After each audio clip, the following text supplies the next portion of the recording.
Lições bíblicas em defesa da fé cristã. Primeiro trimestre de 2025, combatendo as antigas heresias que se apresentam em nova aparência. A aula de hoje, Jesus é Deus. A aula de número 5. Vamos lá para o texto áureo. O Evangelho de João vai trazer para nós realmente algo muito importante para nós. No princípio era o Verbo, e o Verbo estava com Deus, e o Verbo era Deus. E ele estava no princípio com Deus. Todas as coisas foram feitas por intermédio dele, e sem ele, nada do que foi feito se fez. A vida estava nele, e a vida era a luz dos homens. A luz resplandece nas trevas, e as trevas não prevaleceram contra ela. O Verbo estava no mundo. O mundo foi feito por intermédio dele, mas o mundo não o conheceu. Veio para o que era seu, e os seus não o receberam. Mas a todos quantos o receberam, deu-lhes o poder de serem feitos filhos de Deus, a saber, aos que creem no seu nome, os quais não nasceram do sangue, nem da vontade da carne, nem da vontade do homem, mas de Deus. E o Verbo se fez carne e habitou entre nós, cheio de graça e de verdade, e vimos a sua glória, glória como do unigênito do Pai. Que maravilha! Vamos orar, meu irmão, minha irmã. Pai, obrigado, Deus, por essa lição, obrigado por esse tema, obrigado pela vida de João, obrigado pela vida daqueles que têm crido no Teu nome, Papai, e levantado o Teu nome sobre todos os outros nomes. Tu és Deus para nós, Jesus. Tu és o nosso Salvador, Tu és o nosso Senhor.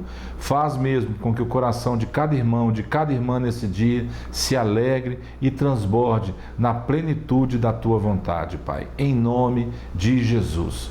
Vamos lá, queridos, para a introdução. Que maravilha meditar nesse Evangelho de João. Estudar a divindade de Jesus não é importante apenas para conhecermos a pessoa de Jesus à luz das Escrituras, mas também para sabermos de que forma a nossa salvação é convalidada, ou seja, consolidada, confirmada. Desde os primeiros anos da Igreja, há uma tentativa astuciosa de restringir a natureza do Senhor Jesus somente à esfera humana. Esse tipo de negação tem como finalidade distorcer a doutrina da salvação e provar que a fé em Cristo não é suficiente para salvar. A pessoa divina de Cristo se mostra a partir dos aspectos que constituem sua divindade, a saber, seus atributos. Os atributos são as qualidades pelas quais Deus se fez conhecer à humanidade. Esses atributos podem ser comunicáveis, ou seja, aquelas qualidades que Deus compartilha com o ser humano, ou atributos incomunicáveis, aqueles pelos quais Deus não compartilha porque pertencem somente a Ele. É o caso da onipotência, da onipresença e da onisciência, que estão bem explicados nessa lição. O papel bem distinto de Cristo na Trindade justifica o fato dele ser reconhecido como Deus e adorado como tal. Onipresença, onipotência, onisciência, nós já falamos em outras aulas. Vamos dar só uma pincelada nesse assunto para você poder compreender um pouquinho mais. O escritor Stanley Orton, em seu livro Teologia Sistemática, uma perspectiva pentecostal, da CPAD, menciona o Concílio de Calcedônia, em 451 d.C., onde se decide o seguinte, e se escreve também: seguindo, portanto, os santos pais, confessamos o único e mesmíssimo Filho, que é o nosso Senhor Jesus Cristo, e todos concordamos em ensinar que esse mesmíssimo Filho é completo na sua divindade e completo na sua humanidade, verdadeiramente Deus e verdadeiro ser humano, sendo que este mesmíssimo é composto de uma alma racional e um corpo coessencial com o Pai quanto à sua divindade e coessencial conosco. O mesmíssimo, quanto à sua humanidade, é semelhante a nós em todos os aspectos, menos no pecado. E segue em frente, reconhecendo-se que ele existe inconfundível, inalterável, indivisível, inseparavelmente em duas naturezas. não é destruída por causa da união, mas pelo contrário, o caráter de cada natureza é preservado e vem junto em uma só pessoa e uma só hipótese, não dividida nem rasgada em duas pessoas, mas um só e o mesmo Filho. Fique ligado então. Cuidado que ninguém vos venha enredar com sua filosofia e vãs sutilezas, conforme a tradição dos homens, conforme os rudimentos do mundo e não segundo Cristo, porquanto nele habita corporalmente toda a plenitude da divindade. Também nele estáis aperfeiçoados. Ele é o cabeça de todo o principado e potestade. Está lá em Colossenses. Não há espaço para duvidar da multiforme sabedoria de Deus que manifestou a sua graça em Cristo. Então, atenção. A divindade de Cristo é revelada em toda a Escritura. Glória a Deus por isso. E é interessante porque Isaías, o profeta chamado messiânico, anunciou aproximadamente em 735 a.C. a vinda miraculosa do Emanuel, o Pai da eternidade, o Deus forte, o Príncipe da paz, cuja tradução literal quer dizer Deus conosco. Jesus, o Deus encarnado, veio como prometido, cumprindo toda a Escritura. Olha só o que está escrito. Disse, pois, Jesus aos judeus que haviam crido nele: se vós permanecerdes na minha palavra, sois verdadeiramente meus discípulos, e conhecereis a verdade, e a verdade vos libertará. Está lá em João capítulo 8, versículos 31 e 32. Torna-se relevante, crucial, fundamental, essencial, necessário conhecer a palavra encarnada. Além do conhecimento teológico sobre a divindade de Cristo, devemos viver em coerência com os ensinamentos dele, seguindo seus passos, proclamando o reino de Deus com o nosso viver. João, como judeu monoteísta que ele era, instruído na sinagoga, não está apresentando um novo Deus, mas colocando o Verbo, quando ele diz no princípio era o Verbo, dentro da divindade dos seus antepassados.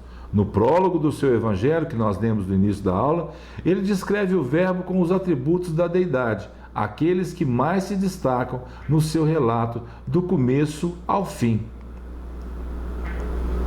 A doutrina bíblica da divindade de Jesus no Novo Testamento. Vamos falar 2 versículos para você lembrar disso.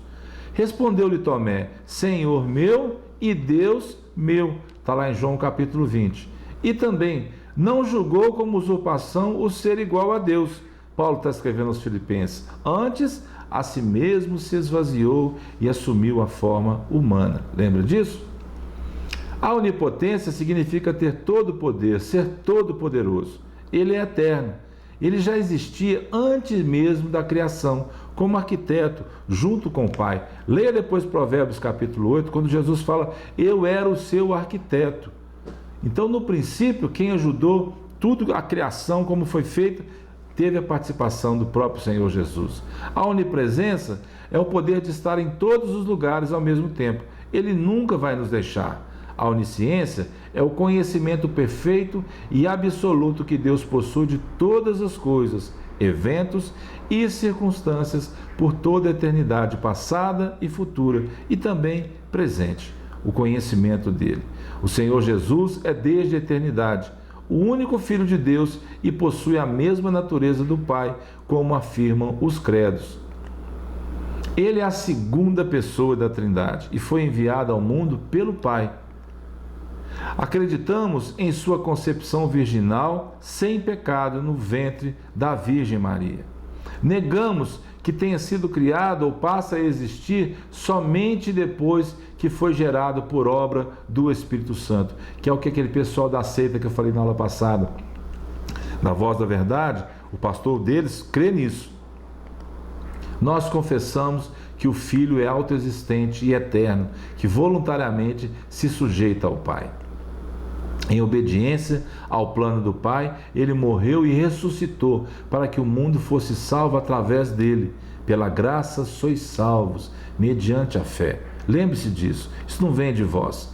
Recebemos deste amor, deste favor imerecido, ou seja, graça, que além de ser favor imerecido, também é o quê? Força propulsora para que a gente possa vencer o pecado. O Espírito Santo traz o convencimento para o homem do pecado, da justiça e do juízo. Mas a graça vem para nos ajudar a romper e vencer a cada dia o pecado que tenazmente nos assedia. E reconhecemos que Ele é o Senhor de todas as coisas. Ele é Deus. Vamos lá então, para a conclusão. Vamos falar um pouquinho sobre o arianismo. Os primeiros a negarem a divindade de Jesus foram os ebionitas, seguidos pelos monarquianistas, mas a heresia principal que abalou os fundamentos da igreja foi o termo chamado arianismo. Arianismo, o termo vem de Ario, o expoente dessa doutrina de Alexandria. A partir do ano 318 d.C., ele negava a divindade de Cristo e o considerava como um Deus de segunda categoria. Ai, ai, ai. Rejeitava a eternidade do Verbo, embora defendesse sua existência antes da encarnação, recusava que fosse ele eterno com o Pai, insistindo na tese de que o Verbo foi criado como primeira criatura de Deus. Eles pinçavam as Escrituras aqui e acolá em busca de algumas passagens bíblicas para dar sustentação às crenças.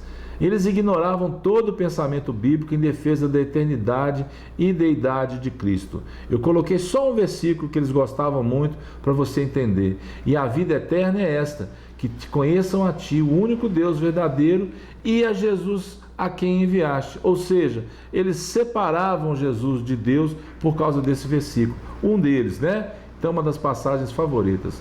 O primeiro concílio ecumênico da história, convocado pelo imperador Constantino, teve como objetivo solucionar os problemas que dividiam a cristandade. Um deles era o arminismo. Conhecer a Deus é o mesmo que conhecer a Cristo em virtude da unidade de natureza do Pai e do Filho. Olha aí algumas heresias daquela época, além das da aula passada, essas também. A tradução do Novo Mundo era uma tradução totalmente sugestionável da Bíblia e diferente dos escritos originais. Os movimentos orientais, a maioria deles culminava nessa heresia. O panteísmo, monistas, os reencarnacionistas, o Hare Krishna, o arianismo e o próprio Alcorão, que julga Jesus como um mestre qualquer, como uma pessoa evoluída. A conclusão bíblica é que somente Deus pode salvar, somente Ele é o Salvador. E olha a lógica das coisas: se o Senhor Jesus não é Deus, logo não pode ser Salvador. Então, negar a divindade de Jesus é negar a salvação. Lembra que eu falei para vocês da pessoa? A pessoa crê em Jesus, mas muitas vezes não acredita no pecado. Ou seja, se ela não crê no pecado, para que Jesus veio ao mundo? Para morrer na cruz em vão. Então ela não crê nada em Jesus, não crê nada em pecado, não crê que os tempos do fim estão chegando. Meu irmão, minha irmã, fique atento àquilo que você tem visto e ouvido. Não se deixe enganar. Jesus Cristo é Deus. E eu quero compartilhar com você a história de um rapaz que eu conheci há um tempo atrás, há uns anos atrás. Ele era motorista de táxi, ele congregava, ele ia na igreja do Testemunho de Jeová. E sempre que nós nos encontrávamos, nós conversávamos sobre Jesus abertamente. Ele cria em muitas coisas, mas a mente dele era bitolada naquilo. E sempre no final da nossa conversa, ele se chamava Paulo, e nós criamos um relacionamento entre nós dois. Sempre no final da conversa, que ele me deixava em algum lugar que eu ia, eu falava: Paulo, lembra de uma coisa, Jesus Cristo é Deus. Aí ele falava assim comigo: não, Ele é um Deus. Eu falava: não, Ele é Deus. Descia do carro e ia embora.